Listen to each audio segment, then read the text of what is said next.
IIT నిపుణులతో పాటు కేరళ రాష్ట్రం కొల్లంకు చెందిన అమృత విశ్వవిద్యాలయానికి చెందిన ప్రొఫెసర్ల సలహాల్ని పాటిస్తోంది. వారి సూచనల మేరకు రెండో ఘాట్ రోడ్లోని పలు చోట్ల కొండ చర్యలు విరిగి పడకుండా టీటీడీ మరమ్మతు పనుల్ని ప్రారంభించింది. ఘాట్ రోడ్లో కొండ చర్యలు విరిగి పడకుండా టీటీడీ ఎలాంటి మరమ్మతు పనులను చేస్తోందన్న అంశానికి సంబంధించిన తాజా అప్డేట్స్ ని మా తిరుమల కరెస్పాండెంట్ జితేంద్ర కుమార్ అందిస్తారు. Jitendra Kumar, over to you. Ghat రోడ్లో కొండ చర్యలు విరిగి పడకుండా టీటీడీ శరవేగంగా మరమ్మతు పనులు చేపట్టింది. 2021 సంవత్సరం నవంబర్లో కురిసినటువంటి వర్షాలకు రెండవ ఘాట్ రోడ్లోని 16వ కిలోమీటర్ వద్ద పెను విధ్వంసం సంభవించడంతో అక్కడ 3 రోడ్లు కూడా దెబ్బతినడం, భారీగా రాళ్లు పడడం, ఘాట్ రోడ్డు కూడా మూసివేసి ఒకే ఘాట్ రోడ్లో అటు తిరుమల నుంచి తిరుపతికి, ఇటు తిరుపతి నుంచి తిరుమలకు కూడా వాహనాలను అనుమతించినటువంటి పరిస్థితుల నేపథ్యంలో ఐఐటి నిపుణుల బృందాన్ని టీటీడీ తిరుమలకు పంపించి ఘాట్ రోడ్లో ఎక్కడెక్కడ కొండ చర్యలు విరిగిపడేటటువంటి అవకాశం ఉందని చెప్పి కూడా వాళ్ళ చేత ఈ ఘాట్ రోడ్లో పూర్తిగా కూడా సర్వేను కూడా చేయించింది.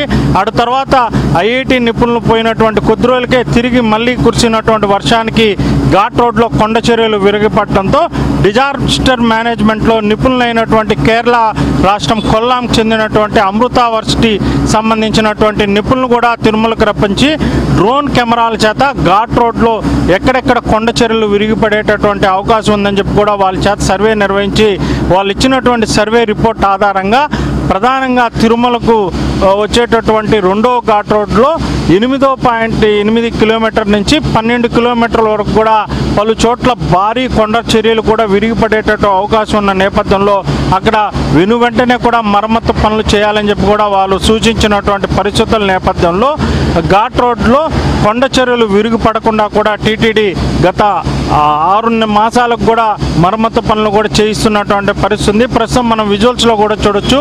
8.8 కిలోమీటర్ వద్ద ప్రస్తుతం కొండ చర్యలు విరిగి పడకుండా కూడా ఇక్కడ సిబ్బంది మరమ్మతు పనులు చేస్తున్నారు. ముందుగా ఆ కొండలపైన ఉన్నటువంటి చెట్లనంతా కూడా తొలగించేసి అటు తర్వాత రాక్ ఫిల్లింగ్ చేస్తున్నటువంటి పరిస్థితి. ఈ ప్రక్రియ అంతా కూడా పూర్తయిన తర్వాత సిమెంట్తో పూర్తిగా ఈ కొండ చర్యలపైన ఫిల్లింగ్ చేస్తున్నటువంటి పరిస్థితి కూడా ఉంది. ఇప్పటికే దాదాపుగా ఘాట్ రోడ్లో ఉన్నటువంటి 10వ కిలోమీటర్ నుంచి 16వ కిలోమీటర్ వరకు పలు చోట్ల కూడా ఈ రాక్ ఫిల్లింగ్ పనులనైతే ఇంజనీరింగ్ శాఖ అధికారులు పూర్తి చేసినటువంటి పరిస్థితి ఉంది. ఇప్పుడు ప్రధానంగా ఏదైతే అత్యంత ప్రమాదకరమైన ప్రదేశం ఉందో ఆ ప్రదేశంలోనే ఇంజనీరింగ్ అధికారులు కూడా మరమ్మతు పనులు కూడా నిర్వహిస్తున్నటువంటి పరిస్థితి ఉంది. ఇప్పుడు ప్రస్తుతం మనం ఎక్కడైతే పనులు జరుగుతున్నాయో ఈ ప్రదేశం నుంచి దాదాపు 1/2 కిలోమీటర్ వరకు కూడా ఇంకా పనులు కొనసాగించాల్సిన అవకాశం ఉంది. ఈ పనులంతా కూడా పూర్తయితే ఘాట్ రోడ్లో ఈ కొండ చర్యలు విరిగి పడకుండా కూడా పూర్తిగా అధికారులు అయితే నిపుణులు సూచించిన మేరకు కూడా పనులు పూర్తి చేసినటువంటి పరిస్థితి కనపడతా ఉంది. ఇక్కడ కూడా మొదటి ఘాట్ రోడ్లో కొండ చర్యలు విరిగిపడేటటువంటి అవకాశం లేదు.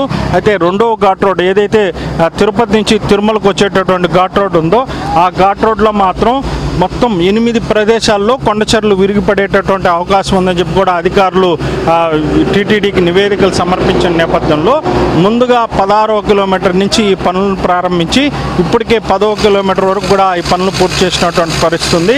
ప్రస్తుతం అత్యంత ప్రమాదకరమైన 8.8 నుంచి 10 కిలోమీటర్ లోపల మరమ్మతు పనులు చేయాల్సినటువంటి నేపథ్యంలో ఈ పనులను ఇక్కడైతే ప్రస్తుతం సిబ్బంది కొనసాగిస్తున్నటువంటి పరిస్థితి ఉంది. మరో 2 నెలల పాటు కూడా ఈ పనులు కొనసాగే అవకాశం ఉంది.